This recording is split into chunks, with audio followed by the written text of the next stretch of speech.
excuse-moi. Oui. Je tourne un film documentaire en solitaire. Et Ok. est-ce que ça te gênerait de me filmer 2 secondes Pas du d'en tout. bas, dans ma Oui, couchette là-haut? d'accord. Je vais sortir mon appareil et... Ok. Ok, merci.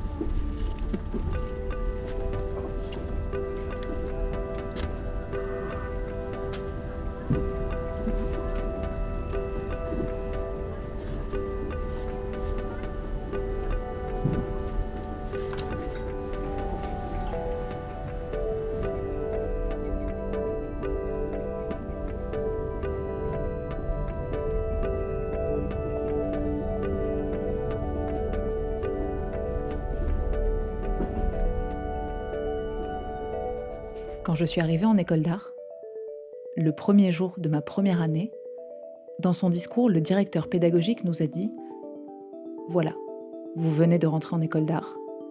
Vous ne savez pas ce qu'est l'art. Nous non plus. » Il nous a aussi dit que plus de 70% des élèves qui sortaient d'école d'art continuaient à travailler dans le milieu de l'art ensuite. Mais la vérité, c'est que personne ne nous a dit quels étaient les critères pour considérer qu'une personne travaille dans le milieu de l'art. Je suis allée voir Arthur, qui a quitté Strasbourg à la sortie d'école pour aller tenter l'aventure parisienne, celle qu'on fantasme tous un peu. Je devais partir demain à midi pour filmer Arthur pour le documentaire et il vient de m'envoyer un message et de me dire qu'il a le Covid. Donc on va essayer de trouver un moyen de faire quelque chose. J'ai trouvé un moyen de faire quelque chose.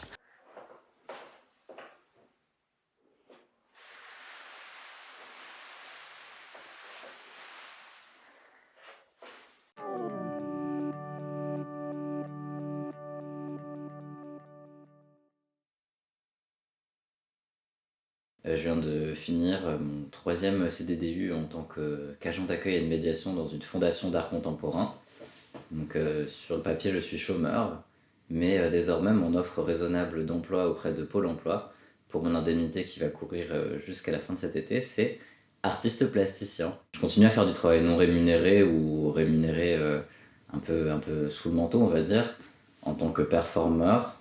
En fait, mon travail à Paris consiste déjà à aller là où on me propose d'aller, occuper l'espace, à faire, j'aime pas ce mot-là, mais à faire du réseau. Mais pour moi, faire du réseau, c'est pas être un requin et parler à tout le monde de manière intéressée, mais plutôt de trouver qui sont, d'un point de vue professionnel, mes alliés. Mais sinon, j'oublie tout le temps d'en parler, mais je suis aussi en formation professionnelle de théâtre et cinéma. Quand t'es partie à Paris, est-ce que tu pensais déjà que t'allais t'inscrire en école de théâtre? Vraiment pas, c'est arrivé totalement par hasard en fait. Est-ce que toi, tu leur as parlé du fait que tu étais un performeur? Oui, c'est quelque chose que je défends bec et ongle. J'avoue que dès que je peux le caler, je dis oui, je viens de l'art contemporain, je suis performeur. Et ça réagit comment une école de théâtre à un performeur? Tout le monde s'en fout.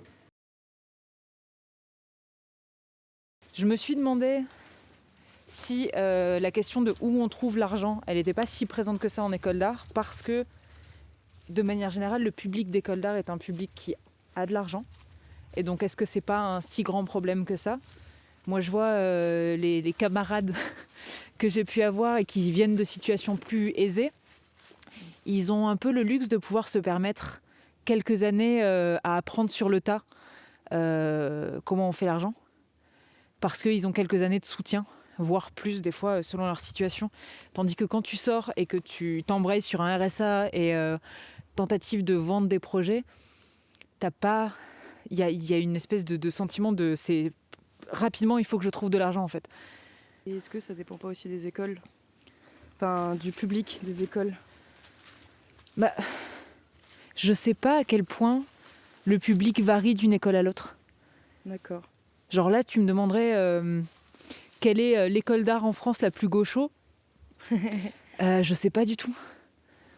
On a quand même passé pas mal d'années à bouffer des crayons plutôt que... Enfin, à acheter des fournitures plutôt qu'à bouffer, quoi. Ouais. Et à aller se nourrir de petits fours Au au vernissage. En vrai, j'ai peur de tout.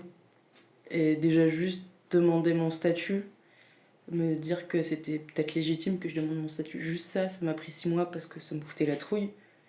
Et justement parce que c'est tellement flou que même avec mon statut là maintenant, je sais pas quoi en faire. Et je sais pas dans quelle direction aller. Donc pour l'instant, je me raccroche à pas grand chose, à part le fait de me dire je suis à l'aise à dessiner, c'est ce que j'aime, c'est ce que je veux faire. Comment j'en fais pour vivre maintenant, c'est un gros flou flippant. Donc non, je me raccroche à rien du tout. Si on parle de place dans nos communautés, il faut aussi qu'on parle de place à un sens plus large, celle que l'on a dans la société, que l'on a ou que l'on doit prendre. Où est-ce qu'on nous laisse créer? Où est-ce qu'on nous laisse survivre et gagner nos vies? Comment on fait le choix de le faire? Il était temps d'aller voir Crad, qui, malgré un diplôme d'école d'art accroché à son nom, préfère travailler sous pseudonyme. Parce que son art, il a choisi de le créer dans la rue et sur des trains, parfois à la limite de la légalité.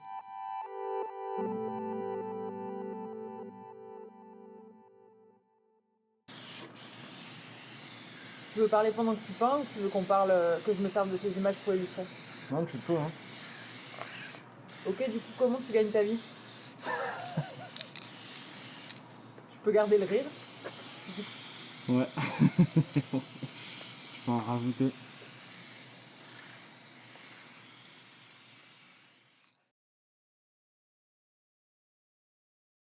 Et tu fais quoi maintenant? Je suis en sciences de la vie à la fac, du coup, et à côté de ça, je jardine dans un jardin partagé qui s'appelle l'Arrosoir, que j'adore. Est-ce que ça a plus de sens que ce que tu pouvais faire quand tu étais en art? Je sais pas si ça a plus de sens, je pense que c'est plus... En fait, je me pose pas la question du sens. C'était une question que tu te posais beaucoup avant? Ouais, je pense que c'est pour ça que j'ai quitté l'école d'art. J'avais besoin de sens, et maintenant, je cherche plus le sens, et je pense que c'est peut-être parce que j'ai trouvé le sens, je sais pas. Peut-être que c'est Pleinement. une question qui est obsolète en fait, qui est devenue obsolète pour toi. Est-ce que ça a un sens? Bah, j'ai l'impression que la réponse est toujours non. En fait, ça peut toujours être non, et ça peut toujours être oui. Et peut-être qu'il faut pas se la poser, et il faut juste faire. Tant que t'es pas en train de faire du mal à d'autres êtres vivants. Ce que je fais probablement en écrasant des vers de terre parfois, mais je suis désolée. Du coup, j'essaie de pas utiliser le terme sens, qui est Mhm. compliqué pour moi parce que je pense que moi c'est une question que je me demande, Mhm. que je me pose beaucoup. Mhm. Parce que par exemple, tu es dans un rapport, voilà, c'est un jardin participatif, il y a un rapport collectif quand même. Ouais, carrément, ouais. C'est super important. C'est ça, est-ce que c'est important le cadre dans lequel tu fais quand même cette activité-là?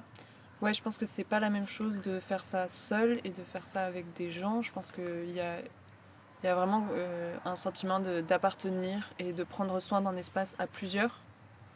Ça serait pas la même chose si t'étais seul, je pense. Mais là, il y a vraiment une notion de communauté autour d'un lieu et on prend soin de ce lieu et il y a une forme d'amour pour ce lieu. Et donc, en fait, le sens, il est là, quoi. Il est dans le lien à l'autre et au lieu.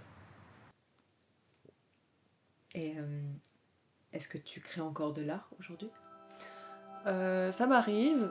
Là, récemment, j'ai repris le dessin, par exemple. Je sais pas si c'est parce que je savais que t'allais me poser la question. C'est possible. J'ai fait un petit dessin pour mon papy. Et sinon, je fais des affiches de l'arrosoir de temps en temps. Voilà, donc c'est plus pour les amis, pour la famille et pour faire venir du monde sur mon jardin préféré.